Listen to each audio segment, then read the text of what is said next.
Nosso cordial bom dia e um bom sábado a todos. É uma alegria nessa manhã nos unirmos aqui na igreja para juntos louvar a Deus e agradecer por esse sábado que antecede o Natal, um sábado festivo e um sábado de alegria, onde nós estamos celebrando a salvação em Jesus Cristo.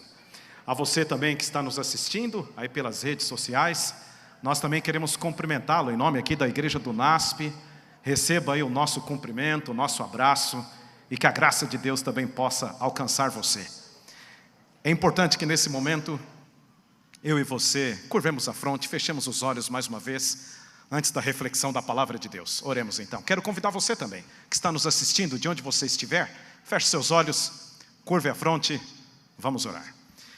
Querido Deus e Pai, chegou o momento da exposição da sua palavra, da pregação da sua palavra. Lâmpada para os nossos pés é a Tua palavra e luz para o nosso caminho.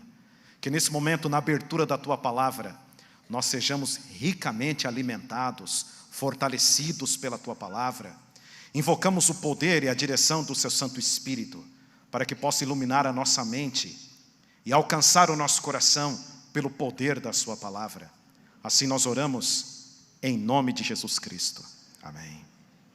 Um sábado que antecede o Natal, certamente já é de nosso costume que a temática seja voltada para esse tema. A gente percebe que tudo que está ocorrendo hoje está celebrando o nascimento de Jesus. E é justamente que a temática de hoje não seria diferente. Exatamente no dia 17 de dezembro de 2006, há exatos 17 anos, eu estava me graduando em teologia, aqui nesse colégio, nessa faculdade, juntamente com alguns amigos, que também já pude reencontrar hoje aqui mesmo. E naquele dia, há 17 anos, eu me recordo de um amigo da turma, que ele vivenciou dois momentos impactantes, dois momentos importantes para a sua vida naquele dia. Pela manhã ele participou da graduação, da formatura, e logo à tarde ele estava participando do seu casamento no religioso. Havia se casado já no civil, na sexta-feira, e naquele domingo à tarde ele estava participando do seu casamento religioso. Eu não sei se isso já aconteceu com você, viver dois momentos impactantes, dois momentos marcantes no mesmo dia. A Bíblia Sagrada nos apresenta dois momentos importantes para a história humana, dois momentos impactantes para a raça humana, dentro do contexto do plano da salvação, da história da salvação. E esses dois momentos têm a ver com a inauguração, ou então com a implantação do reino de Deus nessa terra. É por isso que o título da reflexão dessa manhã, a manifestação do reino. Para isso eu quero convidá-lo a abrir a Bíblia, na epístola de Tito. Você que está nos acompanhando em casa, você pode também folhear a sua Bíblia, Novo Testamento, epístola de Tito, capítulo 2, versos 11 a 14. Vou esperar que você encontre na sua Bíblia, aí perto das cartas de Timóteo, perto da carta de Filemão, Hebreus, aí no Novo Testamento, epístola de Paulo a Tito, capítulo 2, versos 11 a 14. É uma carta curta, apenas 3 capítulos. Nós vamos refletir nesses 4 versículos do capítulo 2. Capítulo 2, versos 11 a 14. Esses versos vão nos mostrar justamente esses dois momentos impactantes, marcantes para a história humana, no contexto do plano da redenção. Acredito que você já encontrou, você que está nos acompanhando, é importante que você abra a sua Bíblia aí também, é importante que você folheie a sua Bíblia, Tito capítulo 2, eu vou começar a ler aqui versículo 11, eu leio. Primeiramente vamos ler os 4 versos, depois vamos considerar aqui cada versículo. Porquanto a graça de Deus se manifestou salvadora a todos os homens, educando-nos para que, renegadas a impiedade e as paixões mundanas, vivamos no presente século, sensata, justa e piedosamente, aguardando a bendita esperança e a manifestação da glória do nosso grande Deus e Salvador Cristo Jesus, o qual a si mesmo se deu por nós, a fim de remir-nos de toda iniquidade e purificar para si mesmo um povo exclusivamente seu, zeloso de boas obras. Quando nós olhamos o texto, quando você paira os seus olhos sobre o texto, nós estamos aqui diante de 4 versículos. E nós percebemos claramente que o texto parece que está subdividido, então dividido em 2 seções, ou então em 2 unidades, podemos dizer assim. A primeira seção correspondendo aos 2 primeiros versos que nós lemos, versículo 11 e o versículo 12. E a segunda parte aqui do texto correspondendo aos versículos 13 e 14. De que maneira a gente percebe isso?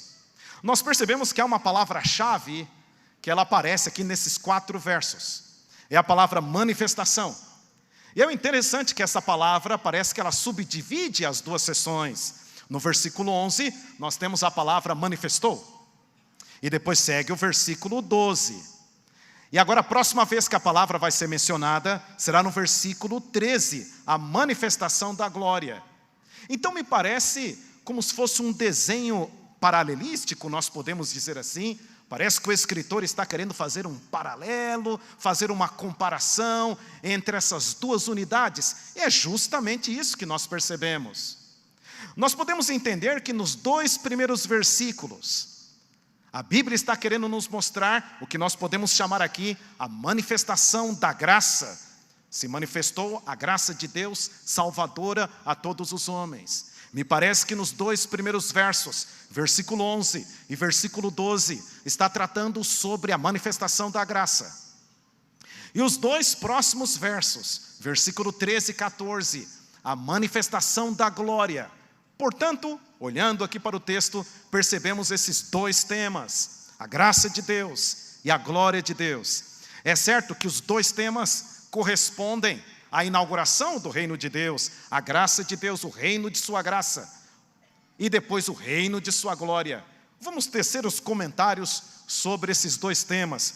É certo que talvez não tenhamos tempo suficiente, diante da profundidade do texto, diante da extensão do tema, mas eu quero destacar aqui algumas palavras interessantes nesses 2 textos, melhor dizendo, nessas 2 unidades. A primeira palavra que eu gostaria de destacar, como assim já o fiz, é a palavra manifestação. Vamos ler mais uma vez o versículo 11. Porquanto a graça de Deus se manifestou salvadora a todos os homens. Eu fiz uma pesquisa sobre essa palavra manifestou, manifestação, manifestar. Palavra que é repetida 2 vezes.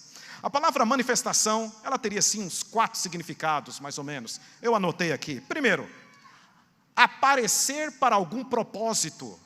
Alguma aparição para algum propósito, para alguma finalidade. Tornar-se claramente conhecido. É uma intervenção de Deus em iluminar a pessoa para que a pessoa entenda, compreenda. Ou então, o visível aparecimento de alguma divindade. São 4 significados muito técnicos. Esse 4º elemento aqui é interessante. O visível aparecimento de alguma divindade. Normalmente essa palavra, quando está relacionada a Deus, é Deus aparecendo, se manifestando para algum propósito. Para que a pessoa que esteja recebendo ou vendo esta aparição, receba o conhecimento de Deus. Seria mais ou menos a definição da palavra manifestação. No grego nós temos a palavra epifaneia. É daí que nós temos aquele título daquele rei descendente dos gregos, Antíoco Epifânio, ele mesmo colocando o título sobre ele, dando a ideia de alguma divindade sobre ele. Seria o sentido da palavra manifestação. Então esta palavra, sempre quando está relacionada à pessoa de Deus, é Deus manifestando a sua divindade, para que tenhamos o conhecimento dessa divindade. E essa palavra no versículo 11, ela está relacionada à graça de Deus. Não seria diferente hoje não pregarmos sobre a graça de Deus, o tema predominante da Bíblia, já que estamos diante de uma data que celebra, que comemora a salvação e a graça. Não seria diferente hoje não pregarmos sobre esse importante tema das Escrituras. A Bíblia nos mostra que Deus manifestou a sua graça. O que é a graça de Deus? Uma definição muito simples, a qual nós conhecemos pelo livro Caminho a Cristo, um favor imerecido. A graça de Deus foi a sua extensão de perdão e de salvação para a raça humana. Desde quando o pecado entrou no mundo, Deus já havia providenciado a graça salvadora. Onde abundou o pecado, superabundou a graça. Não somente no Novo Testamento, mas desde as primeiras páginas do Antigo Testamento. A graça se tornou efetiva desde quando o pecado entrou em cena. Onde abundou o pecado, superabundou a graça de Deus.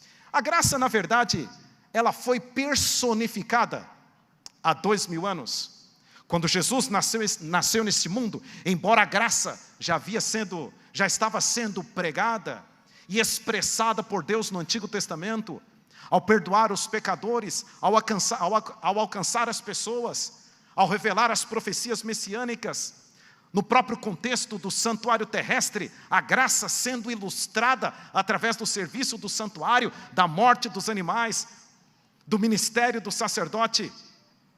Mas o Novo Testamento, na noite em Belém, quando Jesus Cristo nasce nessa terra, a graça ela foi personificada. Então o que seria a graça? Uma definição sobre graça. Graça é a própria pessoa de Jesus Cristo. Por exemplo, um texto que seria interessante nós lermos nesta manhã sobre esse assunto de graça. Deixa eu marcar a página aí, em Tito, capítulo 2. Vamos para o Evangelho de João, capítulo 1. Um clássico capítulo sobre a graça. João capítulo 1, quando fala sobre a encarnação de Jesus, quando fala sobre a sua vinda a este mundo pela primeira vez, João capítulo 1, versos 14 e 16. Nós vamos perceber que esse texto, que trata sobre a encarnação de Jesus, traz a palavra graça, e não seria diferente. João capítulo 1, verso 14, texto tão conhecido por nós.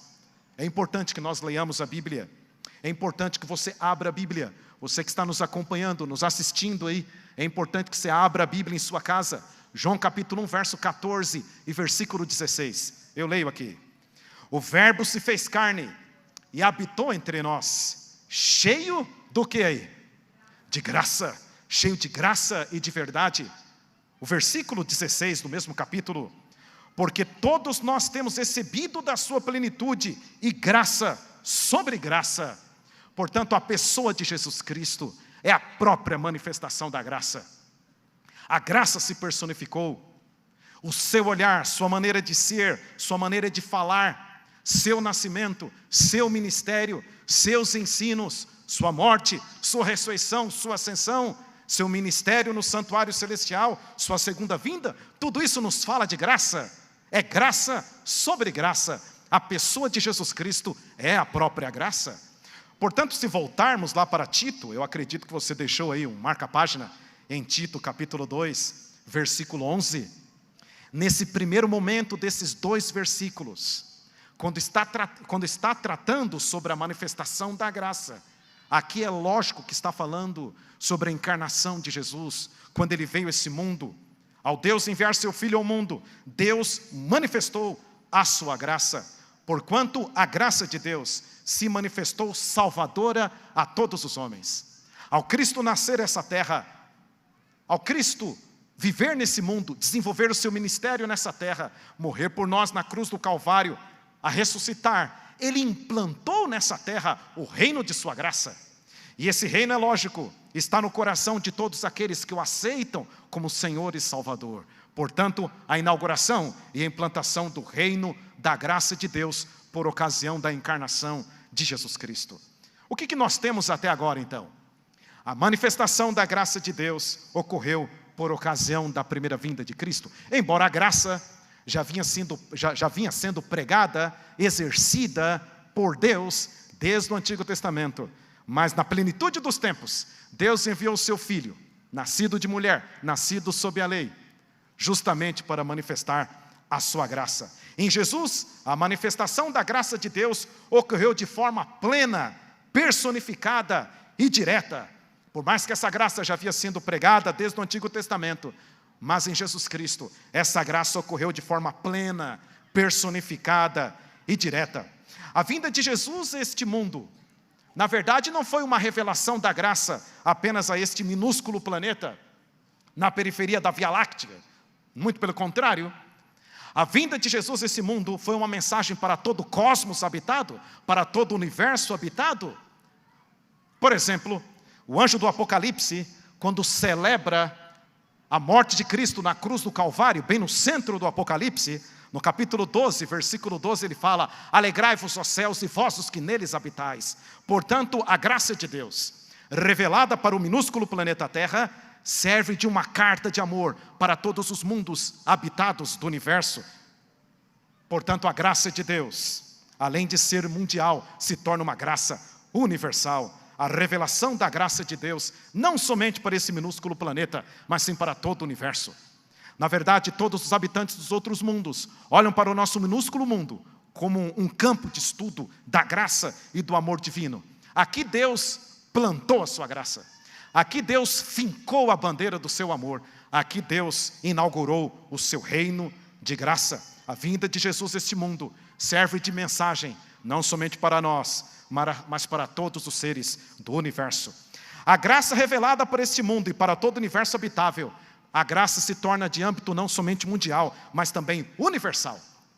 Na verdade, esse foi o cântico dos seres celestiais naquela noite em Belém. Era noite em Belém, naquele vilarejo. Os pastores estavam ali naquela colina, talvez conversando, segundo o livro dos Atos das Nações, estavam conversando sobre as profecias messiânicas.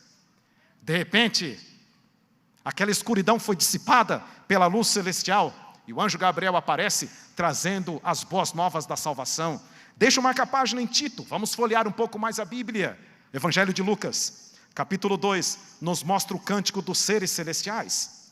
Todo o universo estava com a atenção voltada para o minúsculo planeta Terra. A graça estava sendo revelada, o reino da graça estava sendo implantado. Lucas capítulo 2, versículos 8 a 14, os seres celestiais cantando sobre a graça, maravilhados, extasiados diante da graça de Deus. Lucas capítulo 2, versos 8 a 14.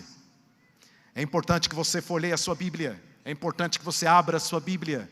Você que está nos acompanhando em casa, talvez em algum momento aí dentro do seu carro, no seu sofá, com a sua família, abra a Bíblia. Lucas capítulo 2, versos 8 a 14. É noite em Belém, diz a Bíblia, verso 8.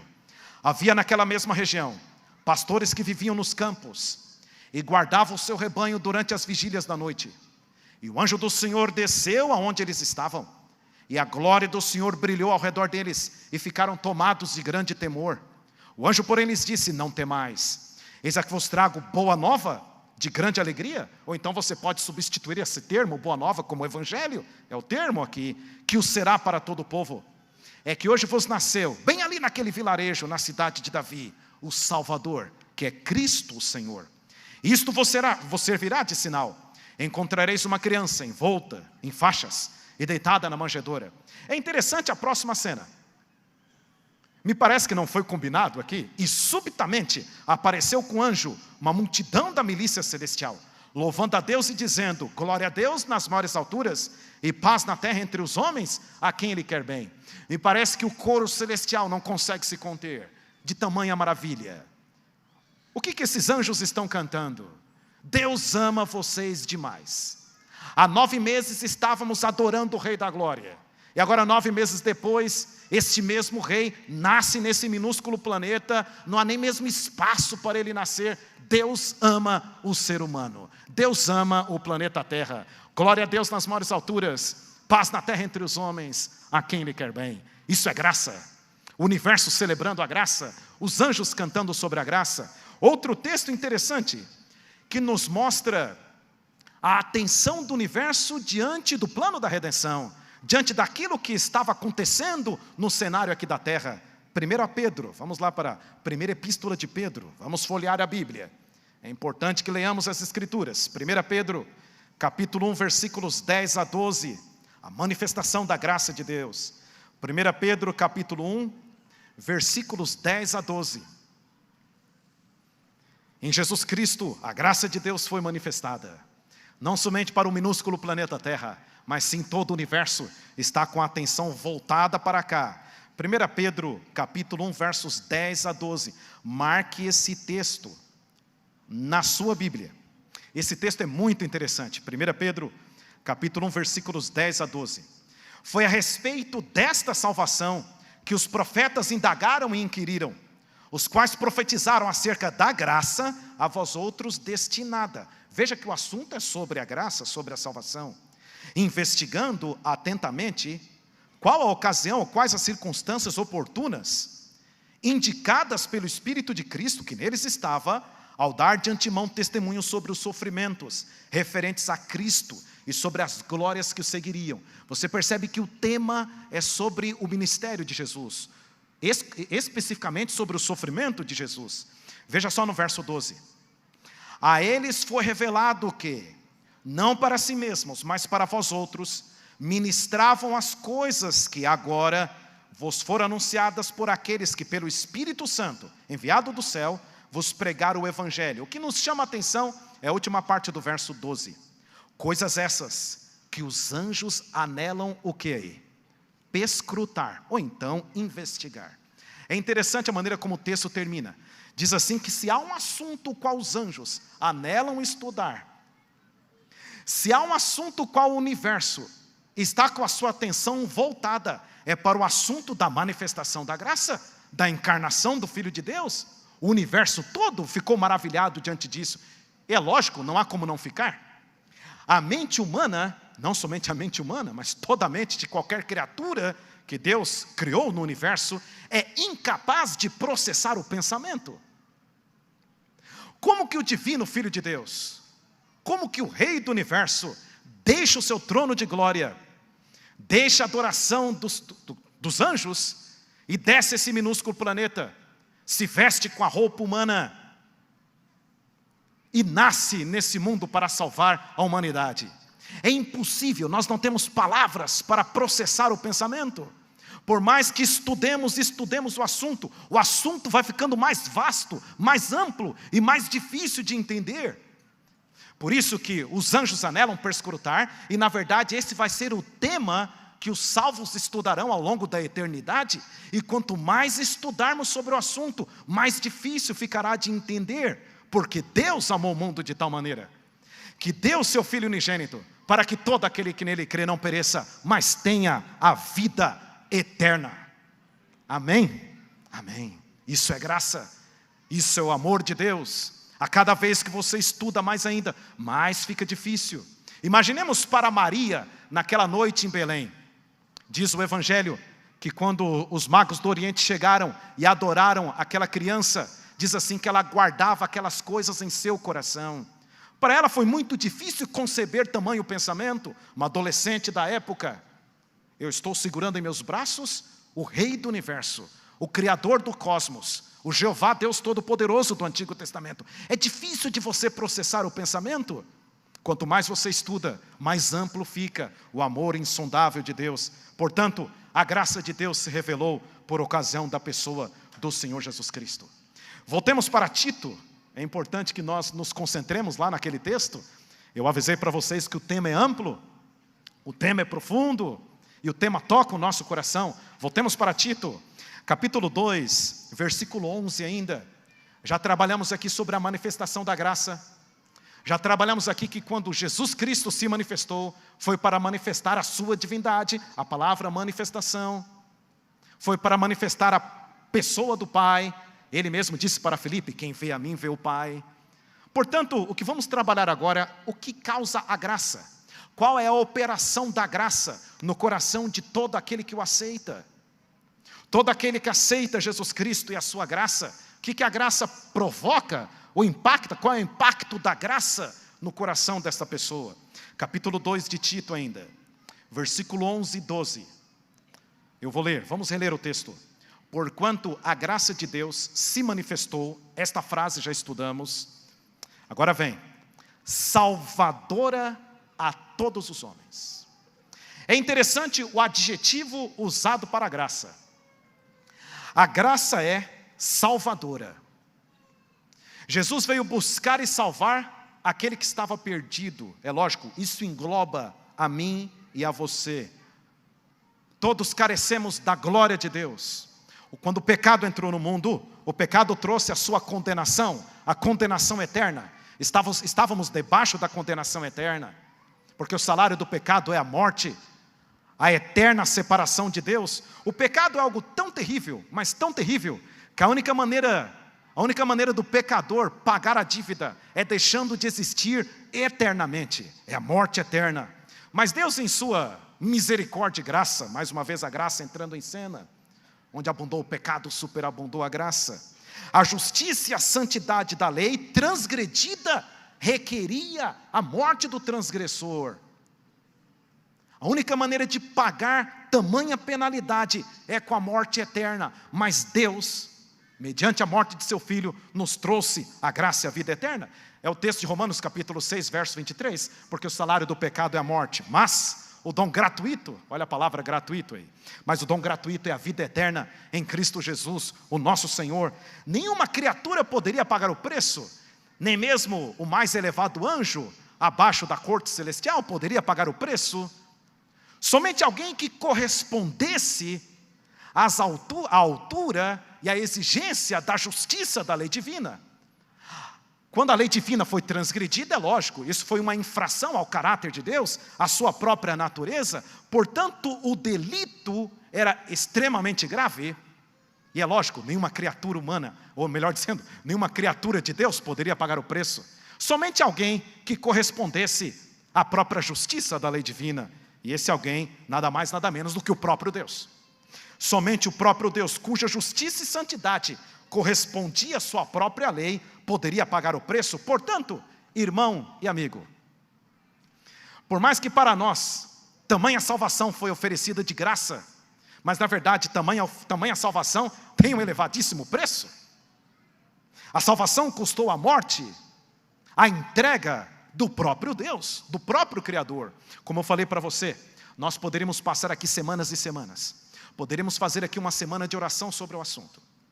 Na verdade, vamos passar a eternidade estudando sobre o assunto, e cada vez que estudamos, mais e mais vai ficar difícil de compreender, de processar o pensamento. O próprio Deus entregando a vida pela sua própria criatura. Portanto, para nós, o preço foi, melhor dizendo, a salvação foi oferecida de graça, mas na verdade custou um preço elevadíssimo. O próprio Pedro diz isso em 1 Pedro capítulo 1, versículos 18 a 20, o sangue precioso de Jesus Cristo é o elevado preço da salvação. Lá no livro do profeta Isaías, vamos lá no Antigo Testamento, deixa aí o marca-página aí, Isaías capítulo 55, é o texto que vamos ler, você que está nos acompanhando aí também. Isaías capítulo 55, versículo de 1 a 13, vejamos como que a graça sendo oferecida aqui no Antigo Testamento. O profeta Isaías ele vai usar assim um linguajar um tanto simbólico, ele vai usar um linguajar assim tanto metafórico, podemos dizer assim. Isaías capítulo 55, versos de 1 a 3. É interessante esse texto. É interessante que os editores da Sociedade Bíblica Brasileira colocaram o título do capítulo Graça oferecida gratuitamente a todos. Se é graça, tem que ser de graça. Graça oferecida gratuitamente a todos. Isaías capítulo 55, versos de 1 a 3. Eu leio aqui o texto. Você pode nos acompanhar aí da sua casa. Isaías 55, versículos de 1 a 3. Ah, todos vós que tendes sede, vinde às águas. E vós os que não tendes dinheiro, vinde, comprai e comei. É interessante, nós que não temos dinheiro, vamos comprar, mas como é que vamos comprar sem dinheiro? É interessante isso aqui, o linguajar do profeta Isaías. Sim, vinde e comprai, sem dinheiro e sem preço, vinho e leite. É lógico, ele está usando uma linguagem aqui, uma metáfora sobre a salvação, sobre a graça. Vinho e leite são linguajar do Antigo Testamento, mostrando aquilo que de melhor tem na terra. E aqui é lógico, ele está se referindo isso à própria salvação. Por que gastais o dinheiro naquilo que não é pão, e o vosso suor naquilo que não satisfaz?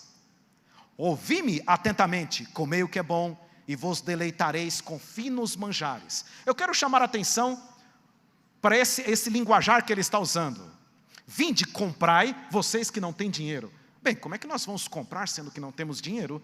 Na verdade, a única maneira, interessante que ele está usando o verbo aqui, comprar.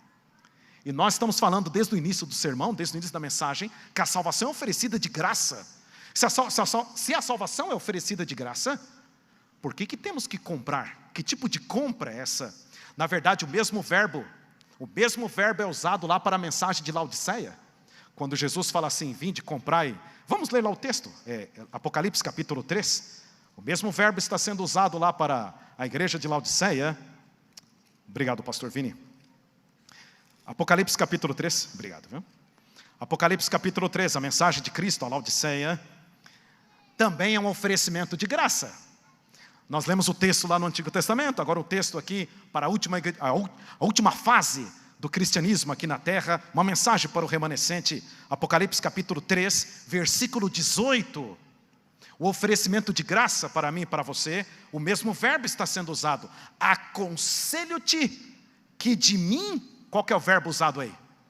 Compres ouro refinado pelo fogo para te enriqueceres, vestiduras brancas para te vestires, a fim de que não seja manifesta a vergonha da tua nudez, e colírio para ungires os olhos, a fim de que vejas. É lógico que esses elementos são elementos de teor, com teor de graça, de salvação. O ouro refinado pelo fogo, segundo Pedro, é a fé que opera pelo amor, justamente a fé que opera a justificação pela fé. As vestiduras brancas, a própria justiça de Cristo, e o colírio para ungires os olhos, a atuação do Espírito Santo sobre a vida de todo aquele que crê. E tudo isso, o Senhor Jesus Cristo fala que nós temos que comprar. Mas como que vamos comprar sendo que não temos dinheiro, segundo o profeta Isaías? Na verdade, essa compra é a entrega da própria pessoa.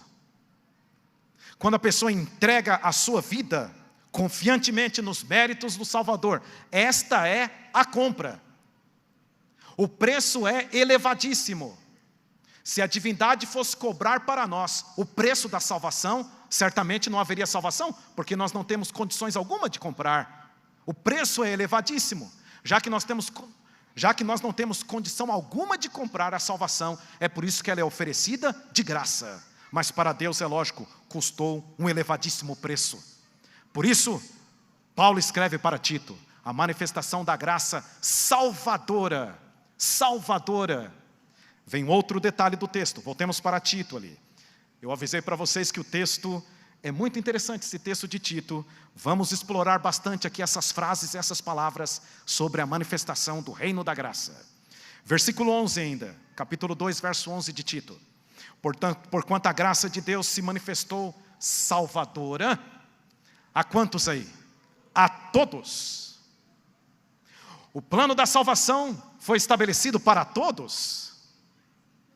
Independente de quem você seja, de onde você nasceu, o plano da salvação é um presente dado a você. Quando Jesus veio a esse mundo, foi o maior presente que Deus deu à humanidade. A graça oferecida a todos, e é lógico, essa graça só será operada no coração daquele que crê. No entanto, mas a graça é oferecida a todos, mas somente aquele que crê recebe a operação da graça.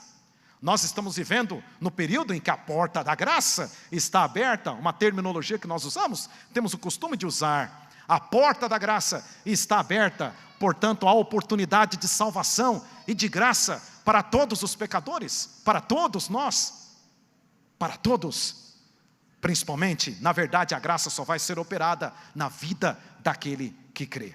O que a graça pode fazer por nós? O primeiro elemento, então, a graça é salvadora.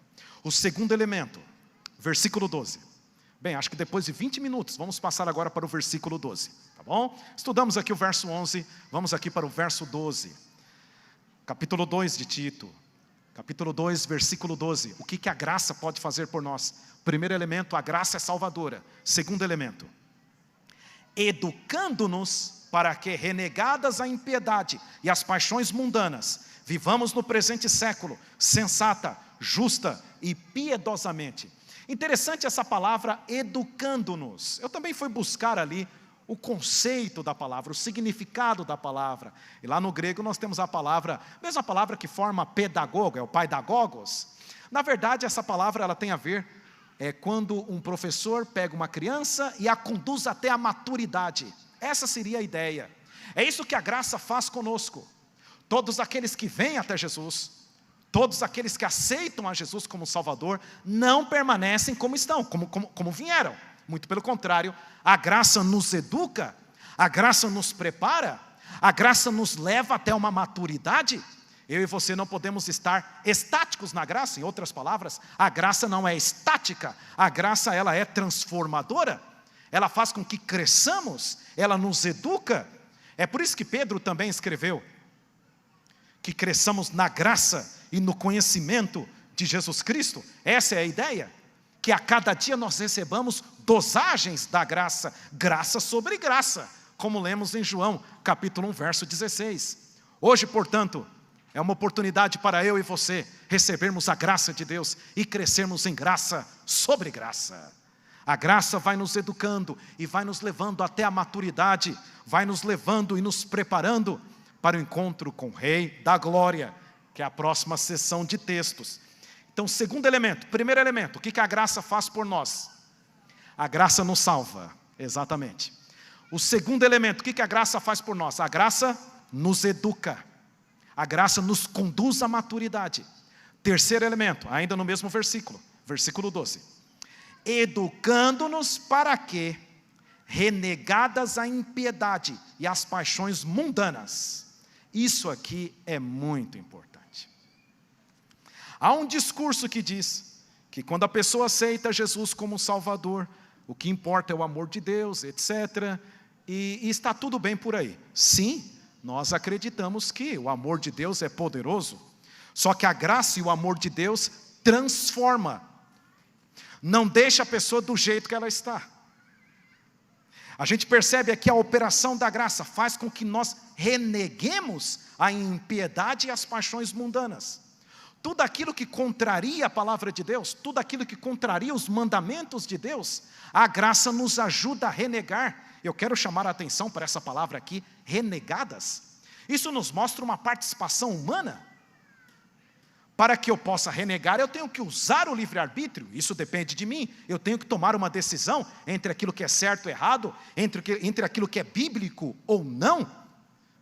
Mas para que eu tome a decisão para aquilo que é certo, eu preciso da operação da graça no meu interior. É como Paulo escreveu, logo já não sou eu quem vive, mas Cristo vive em mim. E esse viver, vivo agora pela fé no Filho de Deus que me amou e a si mesmo se entregou por mim. Portanto, todo aquele que aceitou a graça de Deus, todo aquele que aceitou a graça de Jesus Cristo, guarda a lei de Deus, guarda os mandamentos de Deus, anda de acordo com os princípios da Bíblia. Não há como desassociar a lei da graça, muito pelo contrário. A graça só foi estabelecida para livrar o pecador da condenação da lei. E agora que o pecador recebe a graça, não vai guardar a lei? Mas que contradição é essa? É aquilo que Paulo escreveu lá no final do capítulo 4 de Romanos. Lembram? Vamos lá, Romanos capítulo 4. Romanos capítulo 4 é um texto interessante. Está bem aí ao lado. Romanos capítulo 4, o último versículo. Paulo usa uma expressão muito forte aqui. Romanos capítulo 3, verso 31. Não há como desassociar a graça de Deus, o amor de Deus, de sua lei. Portanto, os súditos do reino da graça, aqueles que entraram no reino da graça, guardam a lei divina. Romanos capítulo 3, verso 31. Anulamos, pois, a lei pela fé? De maneira nenhuma. Antes o quê? Confirmamos a lei.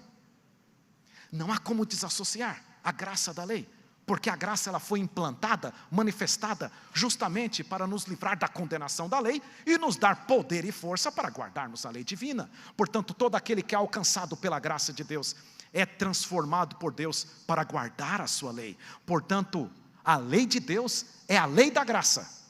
A lei de Deus é a lei do reino da graça. A lei de Deus expressa, sim, a sua graça. Todo aquele que guarda a lei de Deus é porque foi alcançado pela graça de Deus. Renegou as paixões mundanas, renegou o viver contrário aos princípios da Bíblia. Todo aquele que foi alcançado pela graça vive pela Bíblia Sagrada. Voltemos para Tito, capítulo 2, versículo 12. 3 elementos, o que a graça pode fazer em nós? Já estudamos sobre a manifestação da graça. Agora, o que a graça pode fazer em nós? A graça nos salva, a graça nos educa, a graça opera em nosso livre-arbítrio, para que nós reneguemos as paixões mundanas. 4º elemento.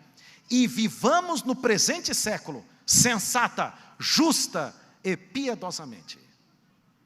A graça vai operar o processo de santificação. Vamos viver de acordo com os parâmetros da Bíblia. Não há espaço para aquele discurso, porque eu nasci assim, eu sou assim, tenho determinada tendência, determinada inclinação. Não. A graça foi estabelecida justamente para isso, para alcançar o nosso interior, para mudar a nossa natureza. Isso é a graça de Deus. Onde abundou o pecado, superabundou a graça. Superabundou a graça. A graça, além de salvar, a graça transforma. É por isso que os súditos do reino de Deus, os súditos do reino da graça, aceitaram a Jesus Cristo, não somente como Salvador, mas aceitaram a Jesus Cristo como Senhor. É o Senhor da vida.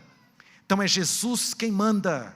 É Ele que vai mostrar que tipo de roupa eu vou vestir, que tipo de alimento eu vou me alimentar, qual é o dia correto da semana que eu tenho que obedecer, que eu tenho que guardar.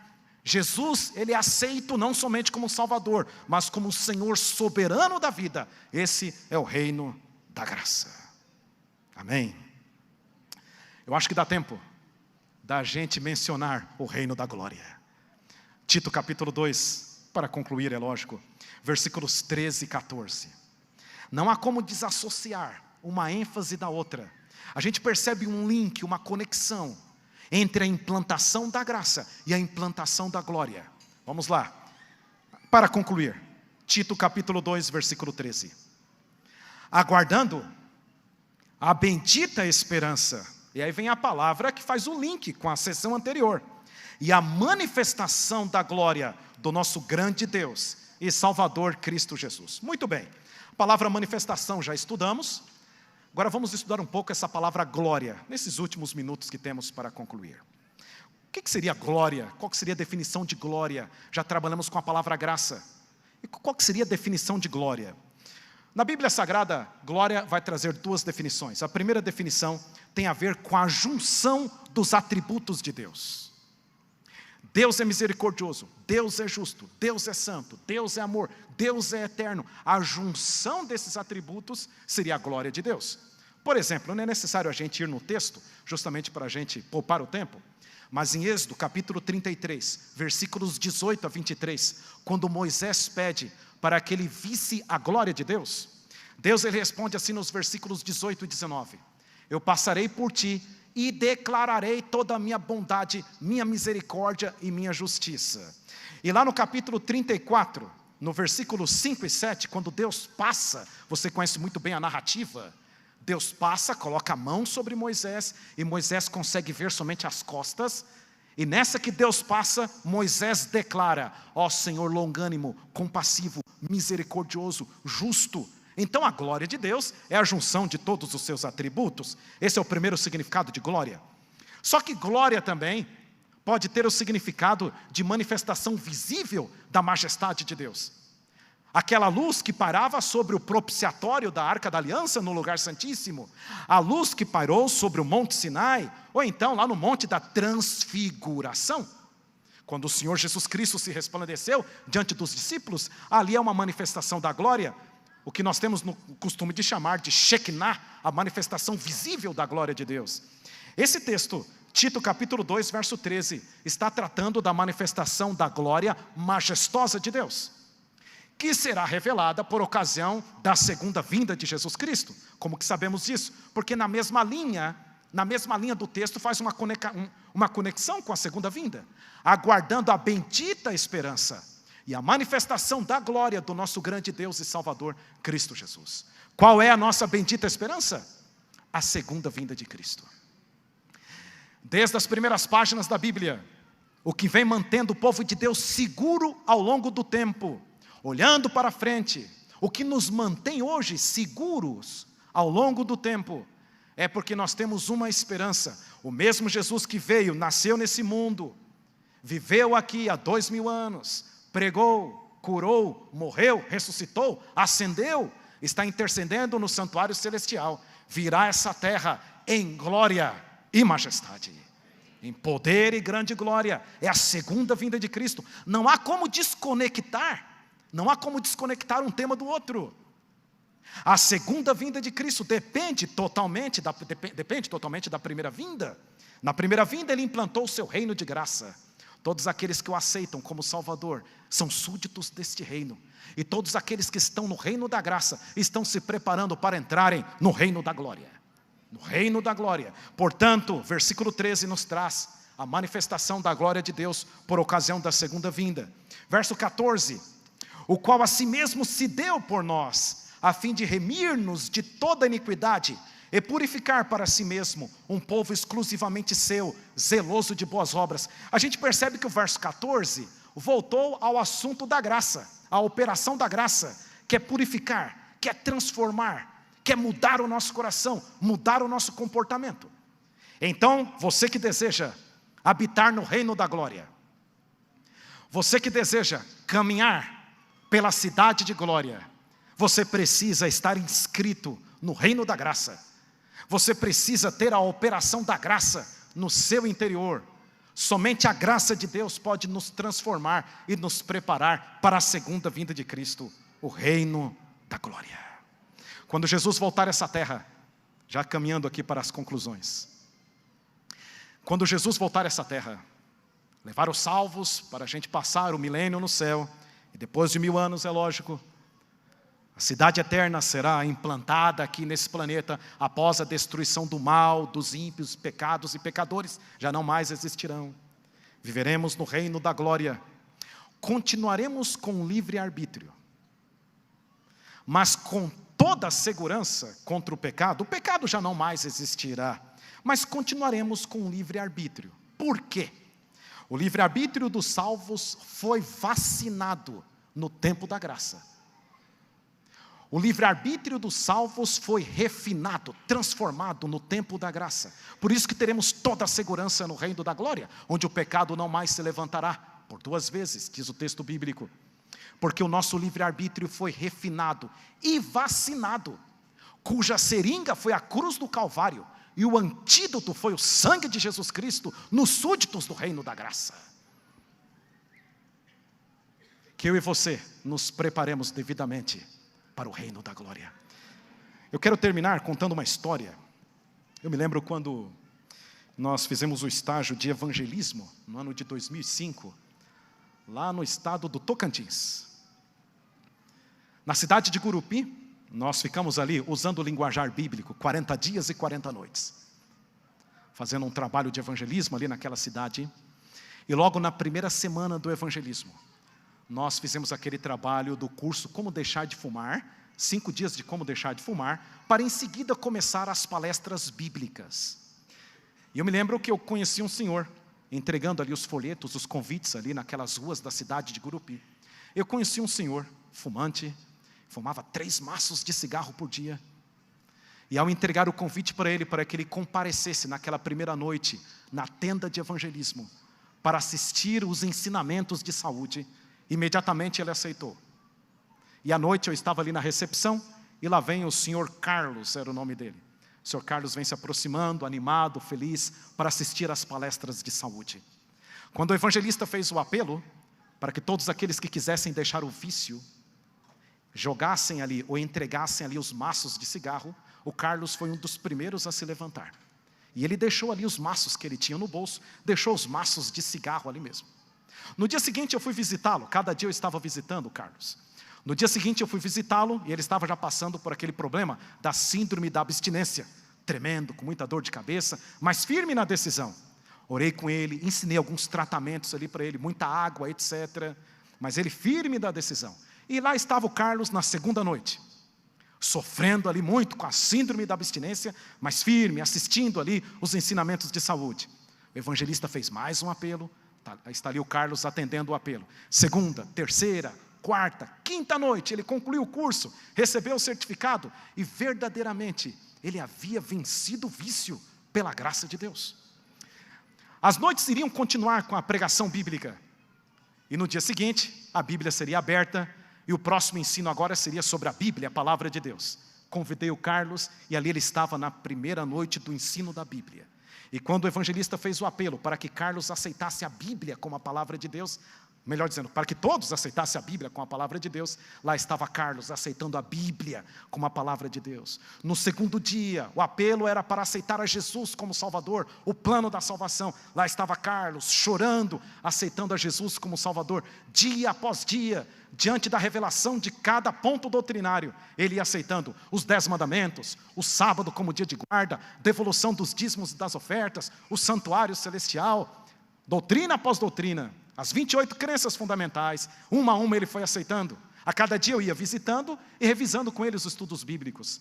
Para a nossa alegria, para a nossa surpresa, no final do evangelismo, quando o evangelista fez o apelo para o batismo, lá estava Carlos, entregando a vida a Jesus Cristo. Foi batizado. E ali nós fundamos um grupo adventista do 7º dia, na Avenida Brasil, ali da cidade do Gurupi. Um mês depois eu voltei na cidade. E para minha alegria, para minha surpresa, Carlos agora era o diretor da escola sabatina daquele grupinho. Na verdade, todos os batizandos eram os membros. Então, justamente para compor o quadro de oficiais, Carlos era o diretor, o primeiro diretor da escola sabatina daquele grupo. Eu me lembro que quando eu falava do nome de Jesus para Carlos, ao mencionar o nome de Jesus, lágrimas desciam nos seus olhos. Jesus havia entrado no coração daquele homem. A graça o transformou. A graça o transformou. De um viciado, perdido no meio dos seus vícios, agora um príncipe do reino de Deus, salvo e transformado e se preparando para o reino da glória. Eu não posso deixar de terminar esse sermão fazendo um apelo. Não há como terminar essa mensagem, não fazer um apelo. A você que está nos assistindo aí, não há como terminar essa mensagem sem falar ao seu coração. Estamos nos aproximando da segunda vinda de Cristo a essa terra, a manifestação do reino da glória. É lógico, é um reino só, é só uma questão de ênfases aqui, é só uma questão de fases do reino. Estamos passando pelo reino da graça, quando a salvação e a graça é oferecida para cada um de nós. Isso nos capacita e nos prepara para o reino da glória. Quantos aqui gostariam de, pela graça de Deus, se prepararem para entrarem no reino da glória? Eu quero fazer um convite a todos, porque a salvação é oferecida a todos, a graça foi oferecida a todos, mas em primeiro momento eu quero fazer um convite a você que talvez esteja vindo pela primeira vez em uma igreja adventista do 7º dia, você que talvez esteja ouvindo a pregação da palavra pela primeira vez, você que talvez ainda não foi batizado na igreja adventista do 7º dia, o primeiro convite é a você. Você deseja receber a graça de Deus, você deseja se preparar para o reino da glória. Esse é o primeiro grupo.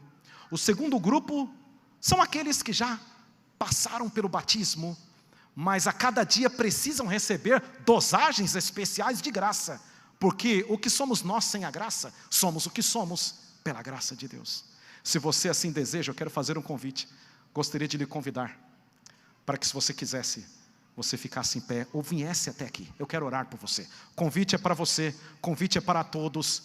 Se assim você deseja, você que está nos assistindo, se assim você deseja, escreva aí no chat assim: eu quero a graça de Deus, eu quero a salvação, eu quero o perdão divino, eu quero ser batizado. O convite é para todos, o convite é para mim e para você, o convite é para que recebamos a graça de Deus, o convite é para que nos preparemos para o reino da glória. Somos o que somos pela graça de Deus, tá? Amém. Amém. Se você deseja ficar em pé, vir aqui à frente, não? Vamos orar. Eu sou o primeiro, mais o irmão. Estamos aqui. Precisamos dessa graça. Amém. E você também. Escreva aí no chat: eu preciso da graça divina. Eu preciso da salvação. Amém. Vamos orar? Oremos.